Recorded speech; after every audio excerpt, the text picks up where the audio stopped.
Assalamualaikum warahmatullahi wabarakatuh. Bismillahirrahmanirrahim. Alhamdulillahilladzi arsala rasulullahu rahmatan lil alamin. Wassalatu wassalam ala nabiyil amin imamil mujahidin sayyidina wa habibina wa maulana Muhammad wa ala alihi washabihi ajma'in. Allahumma tariqal mustaqim tariqal anbiya wal mursalin. Allahumma ya musabbibal asbabi sabbib. Amma ba'd. Saudaraku sebangsa dan setanah air yang dimuliakan oleh Allah, dari prosesi penciptaan serta upaya-upaya ibadah yang sudah dilakukan, begitu juga dengan saudara-saudara kita di luar Islam.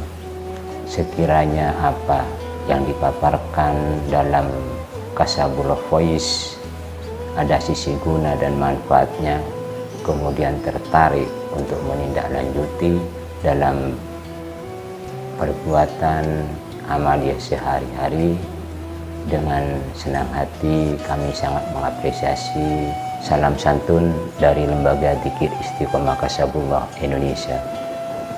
Saudaraku sekalian yang berbahagia, ketika kita dimunculkan istilah zikir, maka serentak kita menyatakan bahwa zikir-zikir itu merupakan hal-hal yang sunnah. Karena hal-hal yang sunnah mengakibatkan semuanya menjadi boleh dikatakan lemah. Karena hukum dari sunnah itu apabila dikerjakan ada sisi guna dan manfaat atau katakan pahala, tetapi apabila tidak ditindaklanjuti juga tidak ada beban dosa. Hanya orang-orang yang memang mengharapkan nilai-nilai unggul saja yang melakukan zikir-zikir. Entah siapa yang memulai, yang mengawali, sehingga kita semuanya paham bahwa zikir-zikir itu merupakan hal-hal yang sunnah. Padahal kalau kita mengacu kepada surat Al-Ahzab ayat 41 sampai dengan ayat 42, di sana tidak ada perkecualian perintah-perintah zikir itu. Apakah perkecualian kepada orang sakit, apakah perkecualian kepada orang yang mampu, apakah perkecualian kepada orang yang bodoh, ya? Tidak ada. Jadi tidak ada di sana sebutan-sebutan ilah-ilah, sehingga dengan kondisi semacam itu berarti zikir itu adalah wajib hukumnya. A'udzubillahi minasyaitonirrajim. Ya ayyuhalladzina amanu dzikrullah dzikrun katsiran. Jadi inilah yang tertera di dalam surat Al-Ahzab ayat 41. Ya ayyuhalladzina amanu, ini perintah kepada orang-orang yang beriman. Tentunya kita mengaku sayalah yang beriman, karena saya sudah melafalkan 2 kalimat syahadat, karena dalam KTP saya bertuliskan Islam, karena kita sering berlingkung di Islam. Kalau pengakuan-pengakuan itu konsekuen, berarti perintah di dalam surat Al-Ahzab ayat 41 itu dialamatkan kepada kita. Apa perintahnya Allah? Dzikrullah. Ingatlah kepada Allah. Ini aslinya. Soal di dalam tarjamah, ya, tafsir itu ada dalam kurung menyebut asma Allah.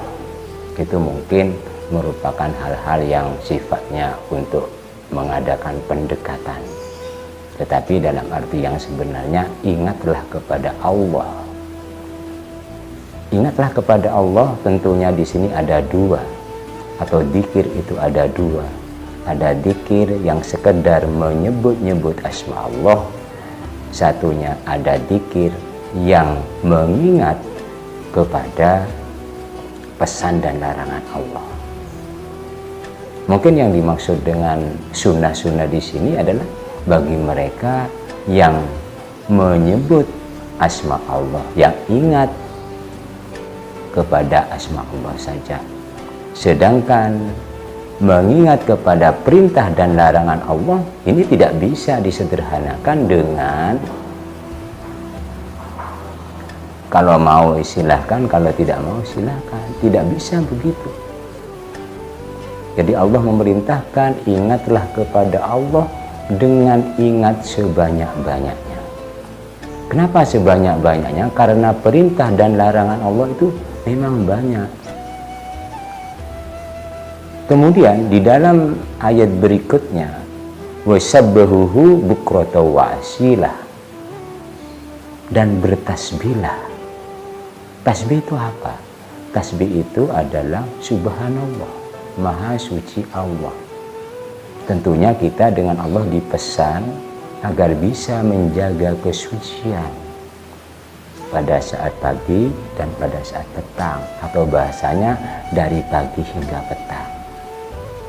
Kesucian Allah yang dimaksud ketika Allah memerintahkan sesuatu, maka kita sebagai orang yang beriman perlu menindaklanjuti dengan apa yang diperintahkan itu.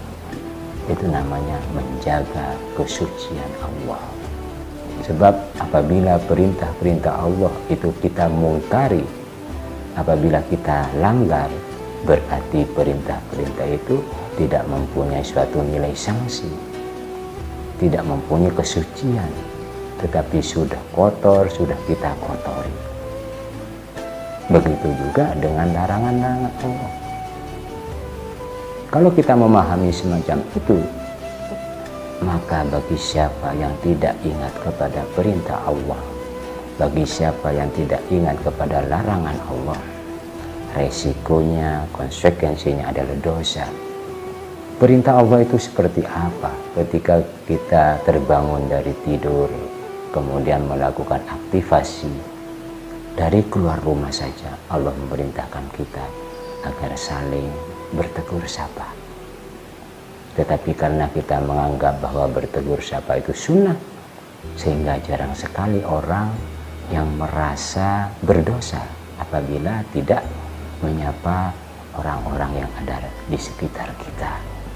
Tetapi seandainya perintah Allah membangun persaudaraan, membangun alat silaturahmi dengan cara bertegur sapa, kulonun, sepanjang kita melintasi dalam menuju tempat kerja, itu ada pahala-pahala karena kita taat kepada perintahnya.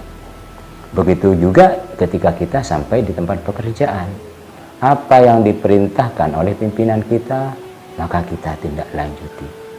Karena bagaimanapun pimpinan kita itu juga diikat oleh Allah. Ya ayyuhalladzina amanu atiullah wa atir rasul wa ulir amri minkum. Jadi wa ulir amri minkumnya itu yang menjadikan kita terikat bahwa di sana juga ada perintah-perintah Allah melalui tata tertib, melalui aturan di dalam pekerjaan itu sendiri.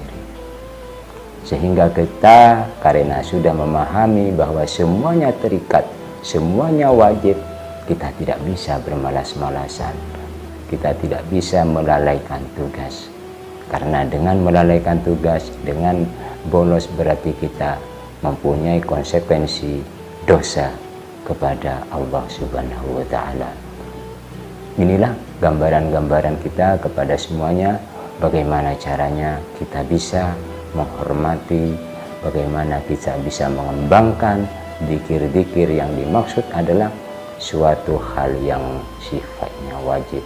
Siapa yang meninggalkan dzikir-dzikir, perintah-perintah Allah, rasa ingat kepada pesan dan larangan Allah, sesungguhnya kita dalam setiap harinya hanya menghimpun dosa. Terima kasih. Usikum wa nasbi taqullah. Wassalamualaikum warahmatullahi wabarakatuh.